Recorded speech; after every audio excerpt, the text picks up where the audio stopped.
독서를 실천하자의 독서실입니다.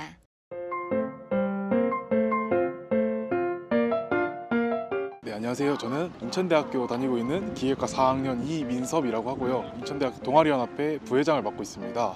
네, 안녕하세요. 저는 인천대학교 생명과학 전공 4학년 권태현이라고 합니다. 인천대 수학과 재학 중인 안서희라고 합니다. 요새 영어 좀 열심히 하는 시대잖아요. 영어가 기본이 되고 어렸을 때부터 영어 학원을 다녔는데 단어를 하루에 100개씩 외우라고 시키더라고요. 이게 일반적인 거긴 한데 약간 저는 이제 영어를 조금 싫어하는 그런 스타일이라서 지금도 안 하고 있습니다. 이제 영어는 요즘 시대에 더 이상 떼놓을 수 없는 거의 필수가 됐다고 생각해요. 영어 없으면 어딜 가도 취업 문제도 안 되고 여행 같은 것도 영어가 안 되면 힘드니까 영어가 꼭 필요하다고 생각합니다. 전 세계 어디서든 사용할 수 있고 제가 1년 동안 유학을 다녀왔거든요. 그래서 1년 동안 더 절실하게 느꼈던 게 영어를 이제 못하면 거의 아무것도 하지 못하지 않을까라는 정도까지 느꼈던 것 같습니다. 굉장히 똑똑한 사람이다 이렇게 생각하고 존경하고 있습니다. 딱 처음 봤을 때 되게 스마트하다. 약간 제가 원래 갖고 있던 그 사람에 대한 이미지가 영어를 잘하는 모습을 봤을 때 확 바뀌는 것 같아요. 스마트한 이미지로. 제가 영어 공부를 해봤다시피 얼마나 많은 노력이 따랐을까부터 저렇게 되기까지의 사람의 열정도 되게 멋있다고 생각을 하고, 그런 사람들을 보면 미래가 되게 밝다는 생각밖에, 그 생각이 제일 크게 많이 드는 것 같아요. 저는 회화가 낫다고 생각합니다. 저는 회화에 더 관심을 두고 싶어요. 회화인 것 같아요. 회화는 서로 이제 뭐 얘기하면서 이제 몸도 마주보고 하기 때문에 손짓, 발짓 아니면 뭐 억양 이런 데서 조금 영어를 모르더라도 서로 뭐 이해할 수 있고 채워나갈 수 있다고 생각하는데, 이제 독해는 그냥 무조건 글만 보고 해석을 해야 되기 때문에 조금 독해보다는 회화가 낫다고 생각합니다. 독해 같은 경우에는 지문이 주어졌을 때 번역기나 그런 걸로 시간만 있으면 해결할 수 있는 부분인데, 회화 같은 부분에서는 사람이 대화를 할 때 바로바로 즉각적으로 대처가 돼야 되는데, 회화를 만약에 못한다면 소통이 안 되고 시간이 또 지나면 소통의 의미가 없어지기 때문에 저는 회화가 더 중요하다고 생각합니다. 제가 원래 영포자예요. 고등학교 땐 거의 영어 공부를 안 했었는데, 영어 공부를 많이 안 했었으니까 이제 독해에 대한 기본적인 것들만 알았지 독해를 잘 할 수 없는 상태였어요. 근데 1년을 가면서 주로 이제 회화 공부랑 이제 스피킹을 주로 공부를 하고 들어와서 토익이랑 이런 독해를 봤는데, 회화가 기본적으로 되니까 그 독해가 잘 익히더라고요. 문제를 이해하기가 더 쉬웠던 것 같아요. 그래서 독해를 공부하면 회화는 안 되는데 회화를 공부하면 독해까지는 금방 따라잡을 수 있을 것 같아서 회화가 더 중요하다고 생각합니다. 글로벌 시대에 공용어가 거의 영어잖아요. 국제화 시대에 나라의 발전을 위해서든 개인을 위해서든 영어 하는 거는 이제 옳은 일이라고 저는 생각합니다.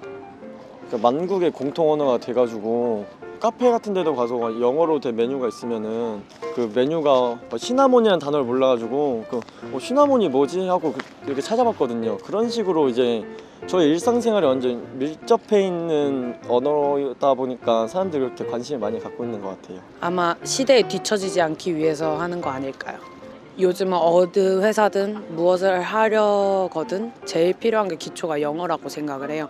심지어 저희가 대학교를 졸업할 때도 토익 점수가 필요한 것처럼 영어가 모든 거의 기본이 된다고 생각을 하는데, 그 기본을 갖기 위해서는 영어 공부를 열심히 해야 하지 않을까. 원어민 선생님한테 이제 수업도 들어봤고 이제 무작정 그냥 단어 외우기만도 해봤고, 토익 공부할 때 이제 옛날에 보면은 막 규칙 같은 게 있었잖아요. 그런 거 약간 외워서 꼼수 쓰려고도 해봤는데 단어 외우는 게 제일 중요하다고 생각합니다. 근데 옛날에는 저도 원어민이랑 전화로 한 5분 정도 통화하는 그 프로그램을 많이 참여했었어요. 제가 그때 하면서 포기하게 된 이유가 항상 제가 아는 단어만 말하고 영어 실력이 향상되는 느낌이 많이 안 들어가지고 그래서 그만뒀거든요. 제가 유학을 가기 전에는 생활 단어 위주로 단어만 외우고 일단 맨 땅에 헤딩이라는 느낌으로 유학을 간 거였어요. 그래서 처음에는 이제 한국인들끼리 지내다 보니까 영어가 그렇게 많이 는다는 느낌이 없었는데, 한번 이제 지역을 이동하면서 외국인 친구들을 만나다 보니까 아무거나 일단 내뱉는 연습이 제일 중요한 것 같아요. 뭐 생각을 하고 문장을 만들어서 내뱉는다기보다는 내가 어떤 걸 의사소통하기 위해서 단어 하나라도 더 말해보고, 그러면 이제 그 친구들과 대화하면서 외국인 친구들이 말하는 그 회화법을 배우게 되더라고요. 그래서 이제는 자연스럽게 기본적인 대화들은 그냥 약간 한국어처럼 그냥 나오는 경향도 있고, 기본적인 문장들은 그렇게 익숙해지는 게 제일 중요한 것 같아요. 외국인이 말하는 것들을 듣고 배우는 게. 자막 없이 영화 보는 거는 이제 옛날부터 많이 들어봤거든요. 해보려다가 이게 과연 쓸모가 있을까. 저도 근데 이런 방법이 있다는 거는 듣고 그 선생님들께서 계속 막 등굣길에 그냥 미드 한 편 다운받아서 그거 보면서 와라, 그게 엄청 도움이 될 거다라고 했는데 실제로 제가 2번 정도 한 적이 있었어요. 근데 저 같은 경우에는 그런 가이드라인이 정확히 잡혀있지 않아가지고 만약 이 책에 그 가이드라인이 잡혀있으면은 그 가이드라인대로 보고 하면 정말 도움이 많이 될 거라고 생각합니다. 저는 굉장히 좋다고 생각합니다. 제가 평소에도 이제 갔다 와서 영어 안 잊어버리려고 미드나 영화를 자막 없이 보는 연습을 하고 있거든요.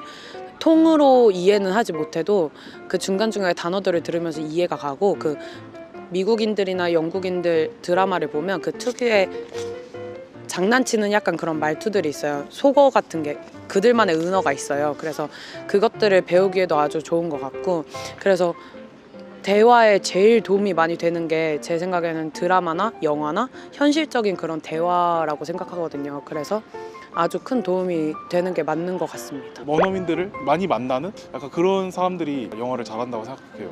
계속 말하기 연습을 했어요. 아무리 어려운 단어가 있다고 계속 말하고 문장 같은 것도 계속 말하고 말하다 보니까 제가 고등학교 친구인데 고등학교 그 친구가 처음에는 좀 어눌했던 발음도 나중에는 정말 그 원어민처럼 발음이 정말 유창하게 잘 나왔거든요. 네, 제 친구 한 명은 이제 영어 영문과 간 친구가 있는데 그 친구는 어렸을 때부터 집에서 영어 테이프를 계속 들었다고 해요. 아예. 그래가지고 제가 고등학교 때 그 친구 발음을 듣고 놀랬거든요. 저는 외국에서 살다 온 줄 알았어요. 그래서 물어봤더니 외국에서 산 적 없고 엄마가 집에서는 계속 영어로만 사용을 했다고 해요. 어렸을 때만. 그래서 그 친구 지금 외대 영어 영문학과에 공부하고 있거든요. 사촌 오빠가 유학을 갔다 온 경험이 있어서 드라마를 한 편은 그냥 쭉 자막으로 보고 그 다음에는 영어 자막으로 보고 그 다음에는 자막 없이 3번을 봐라. 그러면 이해가 가면서 그 대화를 저절로 익히게 된다. 그래서 회화에는 쉽고 어렵지 않게 접근할 수 있는 것 같아요.